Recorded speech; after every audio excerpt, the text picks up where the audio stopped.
할렐루야, 길 위에 말씀이 오신 여러분 사랑하고 축복합니다. 오늘도 말씀이 힘이 되는 하루가 되길 원합니다. 오늘은 본문 스가랴 2장 1절에서 13절 말씀입니다. 내가 고개를 들어보니 청량줄을 가진 사람이 하나 나타났다. 내가 그에게 물었다. 어디로 가십니까? 그가 나에게 대답하였다. 예루살렘을 재서 그 넓이와 길이가 얼마나 되는지 알려고 간다. 그때 내게 말하는 천사가 앞으로 나아가자 다른 천사가 그를 맞으려고 나와서 아멘. 여러분, 삶이 무겁고 마음이 지칠 때 하나님 정말 지금도 제 옆에 계십니까? 라는 질문이 자꾸 떠오를 때가 있죠. 그러나 오늘 본문 스가랴 2장을 보면요, 하나님의 마음이 어떤지 아주 분명하게 드러납니다. 스가랴는 환상 속에서 한 사람을 봅니다. 그 사람은 청량줄을 들고 예루살렘을 재고 있죠. 여러분, 일반적으로 청량은 왜 하죠?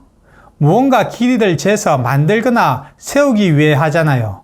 파괴를 위해서는 청량을 하지 않죠.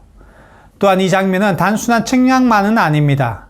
이 모습을 보면요, 하나님께서 다시 예루살렘을 세울 계획을 세우고 계시구나라는 것을 알 수 있죠. 하나님이 직접 개입하시고 보호하시며 회복을 준비하고 계신다는 신호입니다. 오늘은 불타는 성벽 속에서 숨겨진 하나님의 사랑이라는 제목으로 하나님과 함께하는 삶, 그리고 그분이 주시는 회복의 메시지를 나누고자 합니다. 본문 5절 말씀을 보면요, 바깥으로는 내가 예루살렘 둘레를 감싸 보호하는 불성벽이 되고 안으로는 내가 그 안에 살면서 나의 영광을 드러내겠다라고 하시죠. 여기서 둘레를 감싸다는 단어가 히브리어로 사파입니다. 이 사파는요, 단순히 막아주는 것이 아니라 불처럼 강하게 보호한다는 의미입니다. 여러분, 세상은 언제나 우리를 흔들죠. 걱정과 불안과 시험이 끝이 없죠. 그런데 하나님은 우리를 둘러싸고 불성벽으로 감싸주시죠. 이렇게 불벽이 세워지면 어떻게 되나요? 아담이 범죄할 때에 하나님은 불칼을 두셔서 에덴 동산에 아무도 들어올 수 없게 하셨잖아요. 이처럼 하나님이 한번 불로 둘러치시면요, 세상이 그 어떤 것도 더 이상 안으로 들어올 수 없습니다.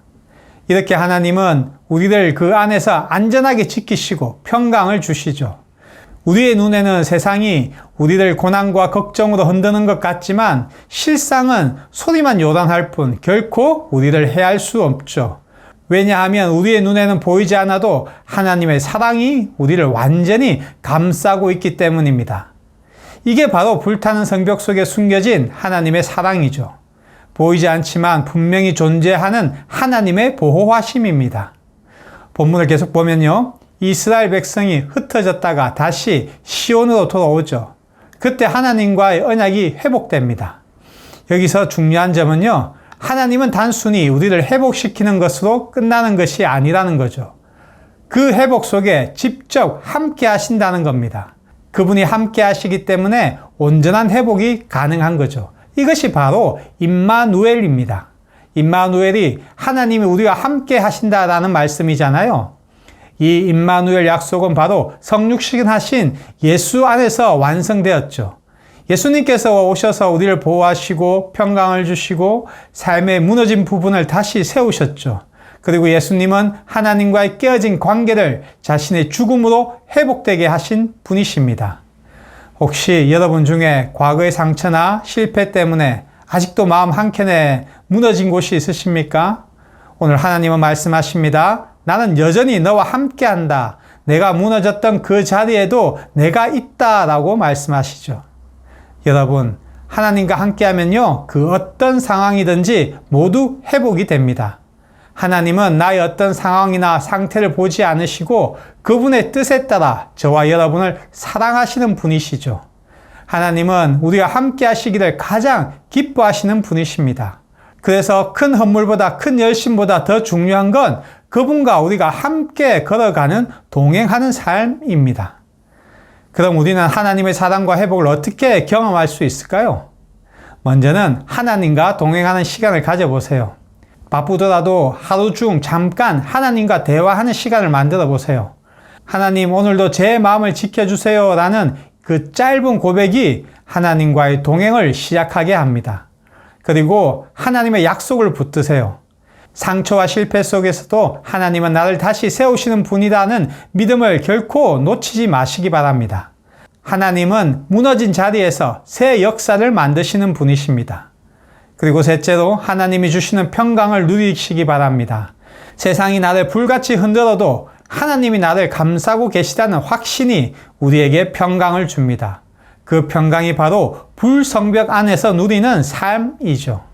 여러분 꼭 기억하세요. 하나님은 우리가 흩어져 있을 때도 여전히 우리 곁에 계시죠. 심판이 끝나면 반드시 회복의 때가 옵니다. 임마누엘 하나님은 오늘도 우리와 함께 하시죠. 그분 안에서 우리는 보호받고 평강을 누리고 다시 일어설 수 있습니다. 이제 세상 속에 있다면 이제는 세상의 욕심을 벗어나 생명된 예수 그리스도께로 나오시기 바랍니다. 하나님과 함께 걷는 삶, 그것이 우리의 진짜 기쁨이고 소망이 됩니다. 그럼 오늘 말씀을 우리 삶에 어떻게 한번 적용하면 좋을까요? 오늘 하루 가장 먼저 하나님께 내 마음을 한번 드려보세요. 하나님, 제 첫 마음을 하나님께 먼저 드립니다. 그리고 제 삶의 성벽이 무너진 부분이 있다면 다시 세워주세요. 라고 한번 기도해 보시기 바랍니다. 그리고 감사한 것을 한번 기억해 보세요. 그리고 이렇게 고백하시기 바랍니다. 하나님이 나를 여기까지 지키셨다는 고백 하나면 충분합니다. 그리고 오늘 하루 어떤 어려움과 시련이 와도 나는 하나님의 불성벽 안에 있다라는 고백으로 한번 하루를 살아보세요. 이 믿음이 여러분의 삶을 안전하게 지켜주실 겁니다. 사랑하는 길류의 가족 여러분, 하나님은 멀리 있지 않으시죠. 우리의 불안한 마음과 흔들리는 현실 가운데 하나님은 여전히 오늘도 말씀하십니다. 나는 지금도 너와 함께하고 있다. 너를 둘러싸고 있는 건 두려움이 아니라 나의 사랑이다. 라고 하나님은 말씀하시고 계십니다. 이 말씀이 저와 여러분의 삶을 감싸는 사랑의 성벽이 되시길 축복합니다. 오늘도 힘내세요. 사랑하고 축복합니다.